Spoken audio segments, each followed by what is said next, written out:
그냥 넘어갈 게 따로 있지. 이건 아니다. 전두환 측 이순자 사과 5.18 관련해 말한 것 아니다. 제대로 된 보도가 나오고 있습니다. 고 전두환 대통령 측은 27일 이순자 여사가 남편 대신 사죄한다고 한 그 대상에는 5.18 민주화 운동이 포함되지 않는다고 밝혔다. 이순자 씨는 이날 오전 발인식에서 남편의 재임 중에 고통을 받은 그리고 상처를 입으신 분들께 남편을 대신해 깊이 사죄드리고 싶다고 했고, 언론들이 대부분 이것을 5.18 민주화 운동과 그 희생자에 대한 사과로 해석을 했습니다. 언론이 만들어낸 거짓 뉴스였다, 이렇게 볼 수 있습니다. 고 전두환 대통령 측 이랬습니다. 오늘 공식적으로 이렇게 밝혔습니다. 남편 대신 사죄한다고 한 그 대상에는, 사죄의 대상에는 5.18 민주화 운동이 포함되지 않는다, 이렇게 정확한 워딩으로 다시 밝혔습니다. 왜냐하면 언론과 좌익단체들이 이 사과를 5.18 민주화 운동 희생자들에 대한 사과로 해석을 했기 때문에 그렇습니다. 민정기 전 청와대 비서관이 화장장인 서울 서초구 서울청호공원 현장에서 기자들과 만나서 기사를 보니까 5.18 단체들이 사죄를 받아들일 수 없다고 하는데, 이순자 여사가 그 부분은 5.18 관련해서 말씀하신 게 아니다, 이렇게 발설했습니다. 그러면서 이순자 여사가 분명히 재임 중이라는 단어를 넣었다, 진정성이 없다고들 하는데 그건 잘못 알고 있는 것이다.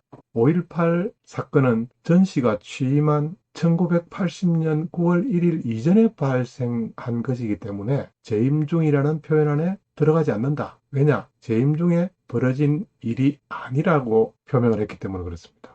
그리고 기자들이 그러면은 재임 중에 벌어진 일, 사죄드린다는 그 일은 어떤 일인가, 이렇게 질문을 했는데, 재임 기간에 시위하던 학생들이 그런 경우도 있고 경찰 고문으로 죽은 학생들도 있었다. 그러니까 그 대상이 재임 기간에 시위하던 학생들이 다치거나 불행한 일들이 있었고, 심지어는 경찰 고문으로 죽은 학생들도 있었다. 그렇기 때문에 이순자 여사의 이 표현은 재임 중에 있었던 일에 대해서 국한된다고 공식적으로 표명을 했습니다. 그리고 민 전 비서관은 또 이런 말을 했습니다. 재임 중일 때 여러 과오가 있었고 그것 때문에 피해를 본 사람들한테 사과한다는 말은 회고록에도 있고 그동안 몇 차례 있었다. 백담사에 들어갈 때도 그랬고 청문회 때도 그런 말씀 하셨다. 재임 기간에 피해 때문에 피해를 본 사람들에게 사과를 한다, 이 말이 백담사에 들어갔을 때도 그런 말을 하시면서 들어가셨고, 국회 청문회 때도 그런 말씀도 하셨다. 지금까지 안 하다가 처음 하는 것 같이 와전되었는데 그런 뜻이 아니다, 이렇게 분명히 했습니다. 얼마나 많은 날조가 있고 얼마나 많은 선동들이 있으면 전두환 측에서 이렇게 다시 논평을 다시 내놓았습니다.